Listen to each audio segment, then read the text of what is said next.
amigos, tudo bem com vocês? Eu espero que estejam.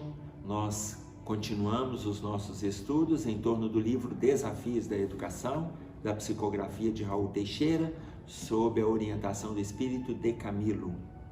Hoje nós vamos trabalhar a questão de número 21, ok? Como proceder com filhos de espíritas que não se interessam pela doutrina espírita? Há espíritos que, por imaturidade, não conseguem absorver os seus ensinamentos? Como vocês podem notar, nós temos duas questões em uma. Primeiro, como proceder com filhos de espíritas que não se interessam pela doutrina espírita? Veja que este é um ponto muito delicado dos relacionamentos familiares, porque ele acontece de forma persistente nos núcleos. Quando eu falo dos núcleos, eu estou falando do movimento em espírito como um todo, mas individualizando dentro das casas. Ele acontece de forma persistente. Ah, meu filho não quer, meu filho não vai. Então, olha, como proceder com filhos de espíritas que não se interessam pela doutrina? É a primeira questão. Nós não vamos deixar de comentar a segunda. Há espíritos que por imaturidade não conseguem absorver os ensinamentos da doutrina? Então, olha como que o espírito de Camilo disseca para nós. A resposta é grande. Eu vou pegar trechos da resposta e a gente vai comentando. Aqueles que estiverem com a obra, acompanhem, porque ela é muito rica de informações. Essa pergunta, a obra como um todo, essa pergunta não menos, ok? Então ele coloca assim: é uma questão delicada e complexa. Porque num primeiro aspecto, a gente precisa avaliar como que está o relacionamento familiar. E não já direto no filho. Olha só, nós vamos partir, veja, sem que penetremos as razões desse desinteresse, que muitas vezes está no próprio lar. Então aqui nós vamos fazer aqui a primeira parada na interpretação. Vamos partir para o aspecto de que esse desinteresse não esteja no próprio lar. Não sendo este o caso, então vamos lá. Por que ele coloca, partindo que esse desinteresse não está no lar? Porque muitas vezes os pais querem apresentar a doutrina para os filhos, porque eles acham que a doutrina é bacana. Eu não vou nem falar só da doutrina espírita. Eu vou falar da religião. Os pais querem apresentar a religião para os filhos, mas eles não se envolvem com religião. Se eles não se envolvem, eles terão dificuldades de apresentar para os filhos. Vocês estão entendendo?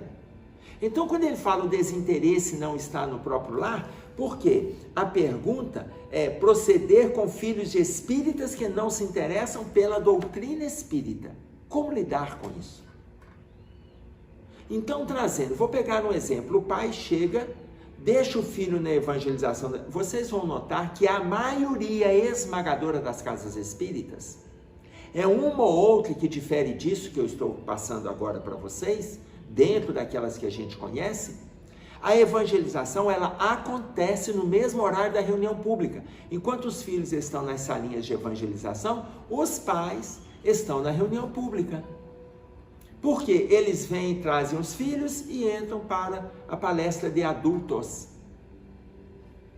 Então, seja da evangelização de bebês até a evangelização da mocidade, primeiro ciclo e segundo ciclo, ou seja, o primeiro ciclo, a chamada, na nossa época chamavam de pré-mocidade, que ia lá para os 13, 14, 15 anos, depois vinha a mocidade, que hoje são os jovens da mocidade segundo ciclo.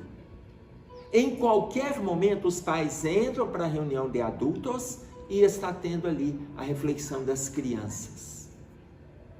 Mas e quando os meninos não se interessam? Se não for o desinteresse do próprio lar. Porque tem pais que deixam os filhos na porta e aproveita para poder fazer supermercado, aproveita porque colocou a bicicleta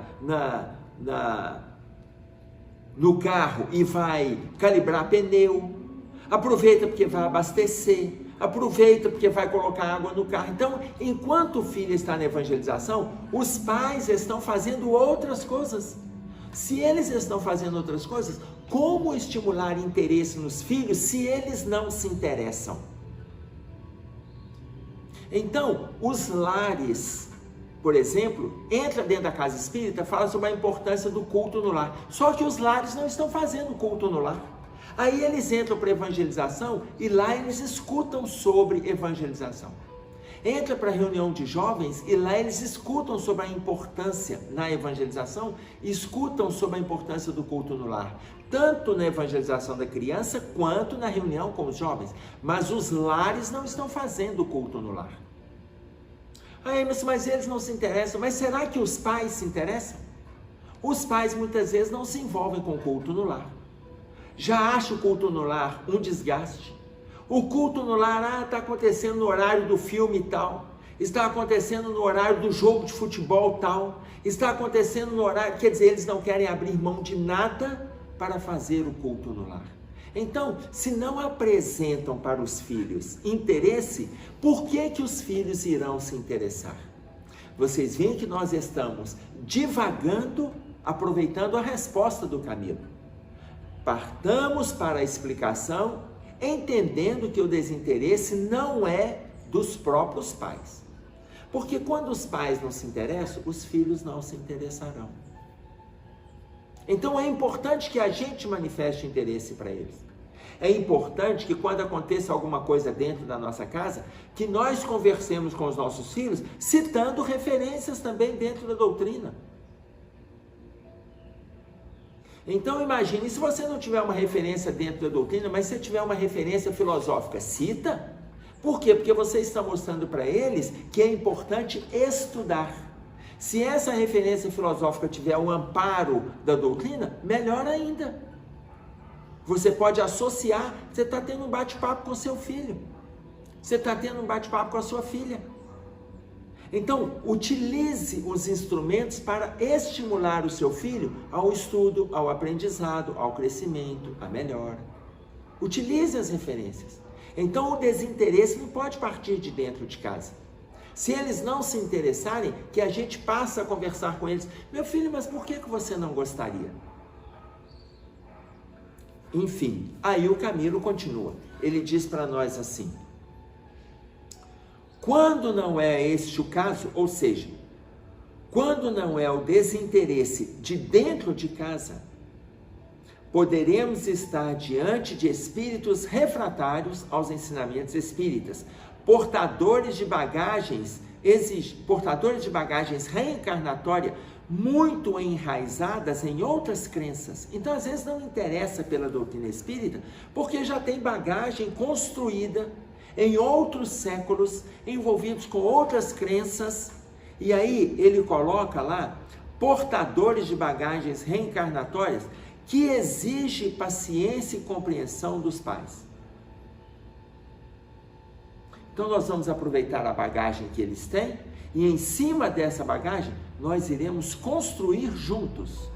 Eles estão trazendo outras bagagens? Ok, isso não é problema nenhum, gente. A partir do momento que nós saibamos transitar em outros conhecimentos, em outras culturas, com outras formações religiosas. Por quê? Porque nós estamos falando, não é necessariamente só religião, nós estamos falando de religiosidade, ou seja, nós estamos falando de espiritualidade. Então, se eles estão vindo com outras bagagens, pode ser que eles tenham dificuldades de aceitar. E aí, o que o espírito de Camilo coloca? Enraizados em outras crenças, exigindo paciência e compreensão dos pais, que contudo farão para que seus filhos sejam nobres criaturas, dignos cidadãos. Então, ter outras bagagens, ou trazer outras ideias para uma discussão saudável, para aprendizado dos dois lados, isso não tem problema nenhum. Isso não existe dificuldade nenhuma. Mas isso tudo baseado numa outra construção, interesse dos pais nesse contexto.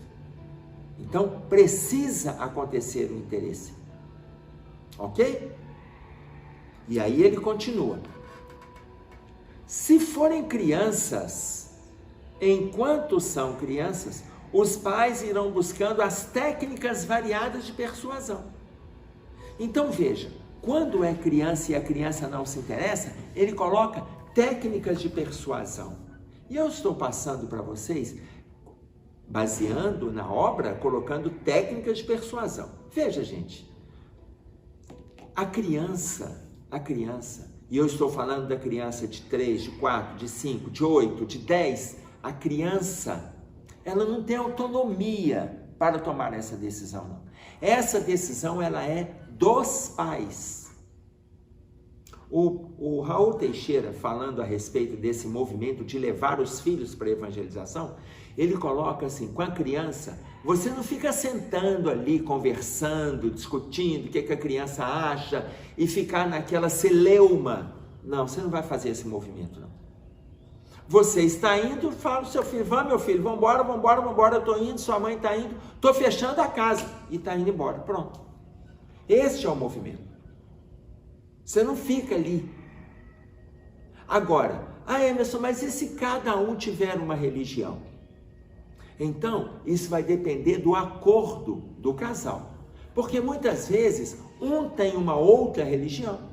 Às vezes, a mãe, ela é espírita, o pai é católico, mas o pai é aquele católico como é a maioria dos brasileiros.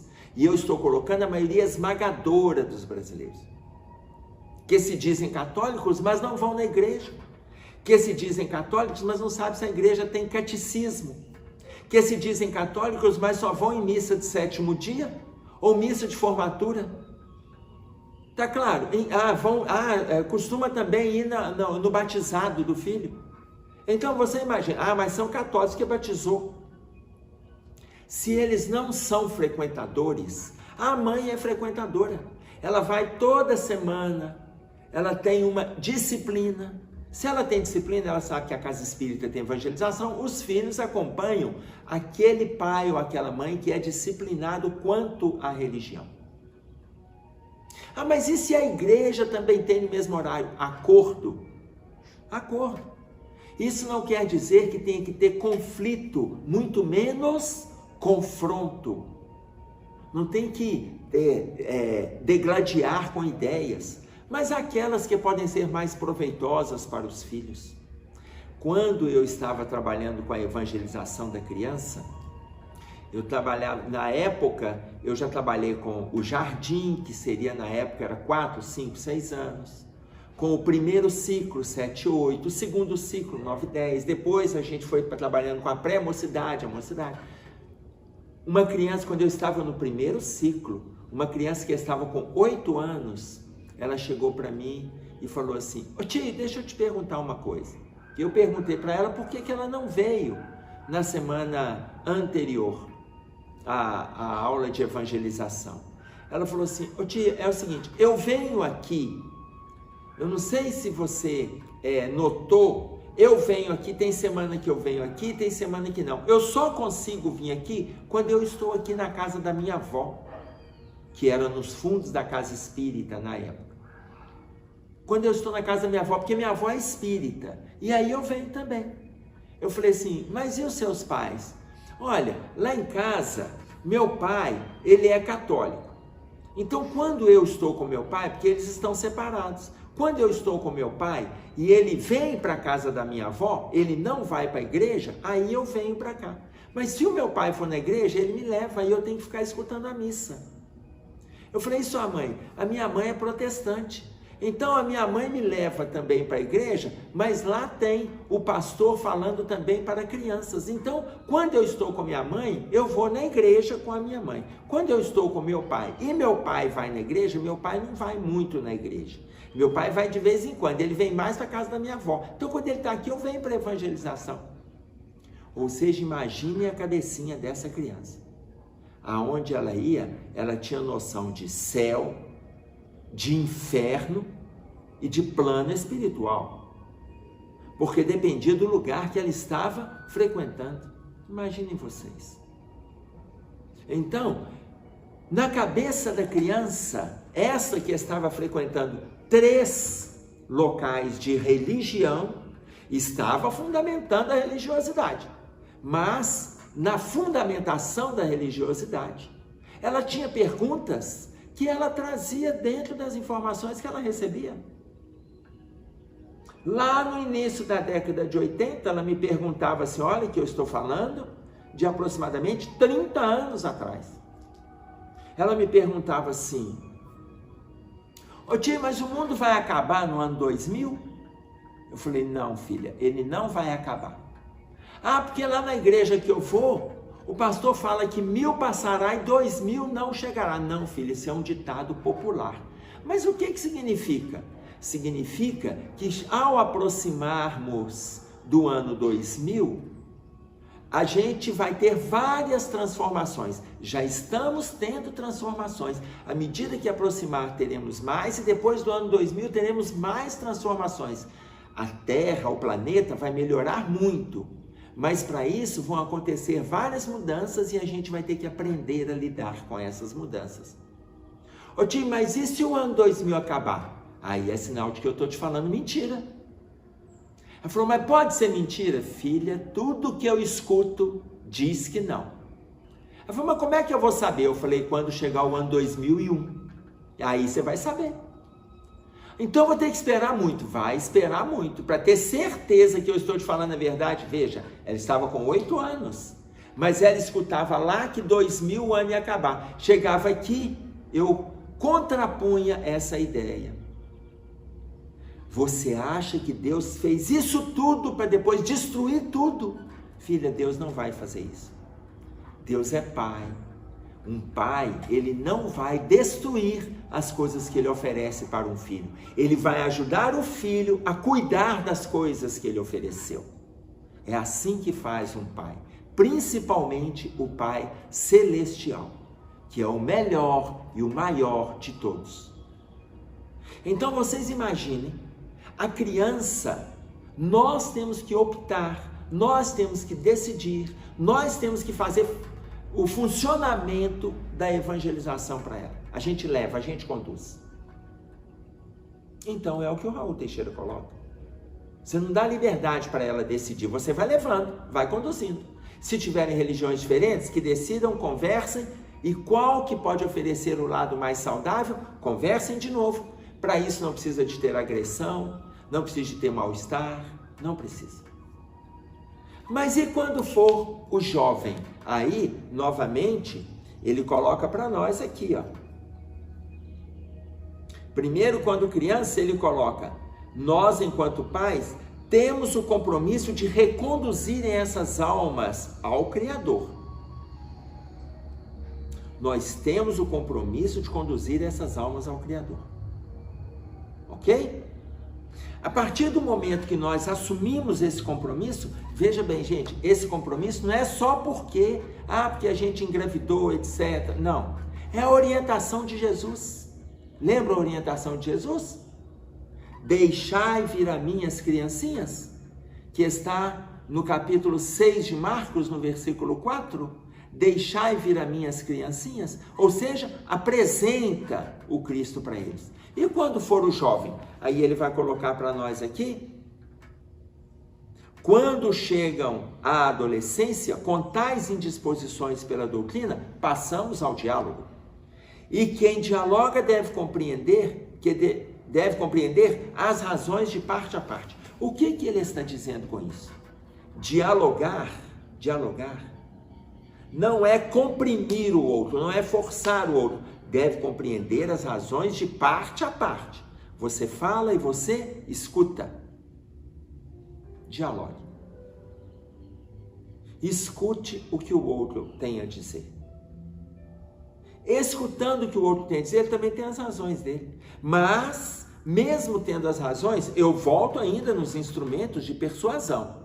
Se a gente utiliza instrumentos de persuasão com a criança, que é, depois da evangelização a gente vai ao clube, depois da evangelização nós vamos jogar, lembra aquele jogo do videogame que eu te dei de presente essa semana? Depois da aula de evangelização, são instrumentos de persuasão.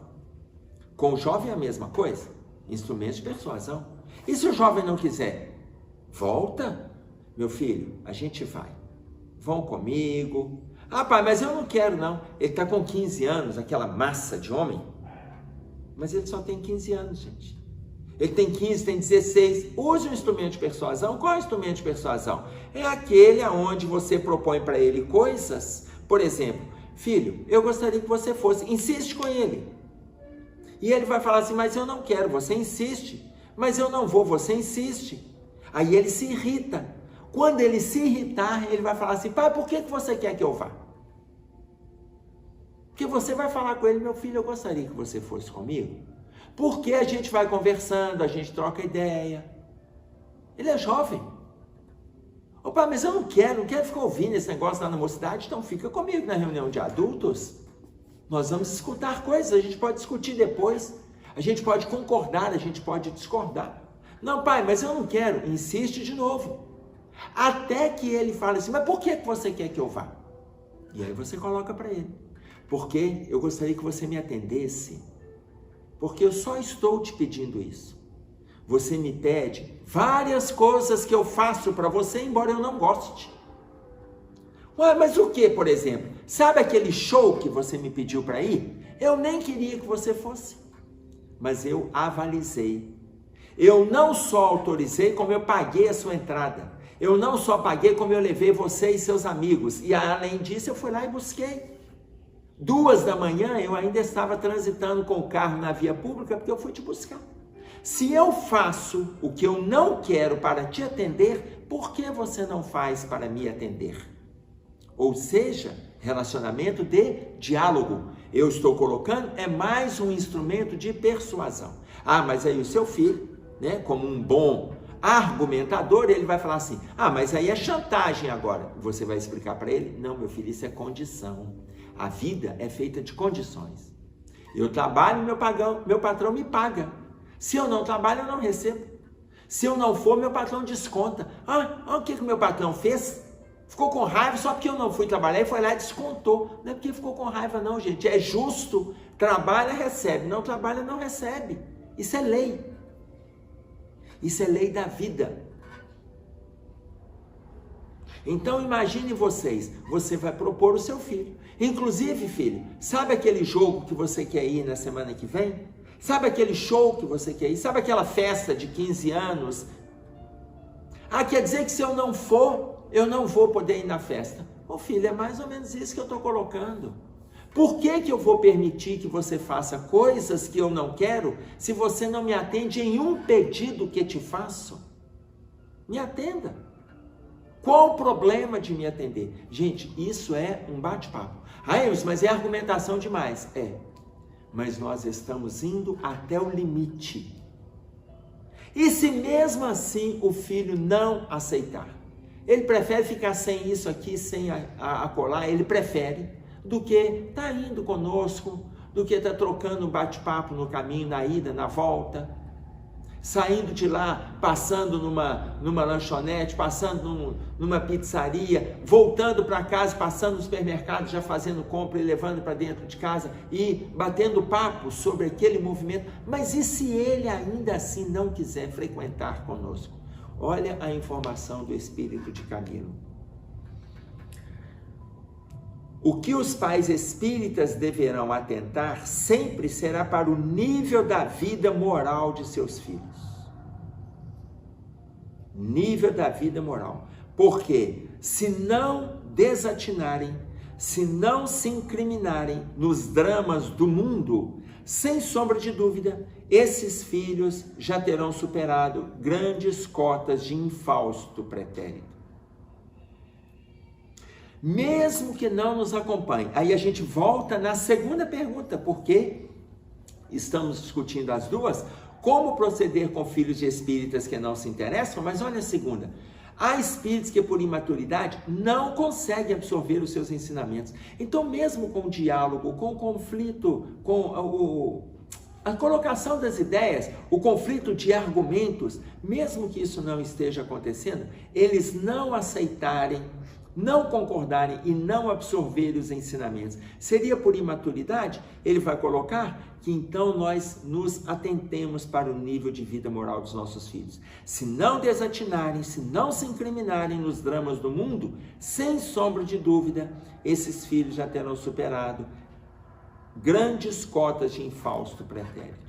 Ou seja, eles já terão superado grandes dificuldades que teriam vindo do passado sobre esta encarnação em função deles já terem vínculos com o erro.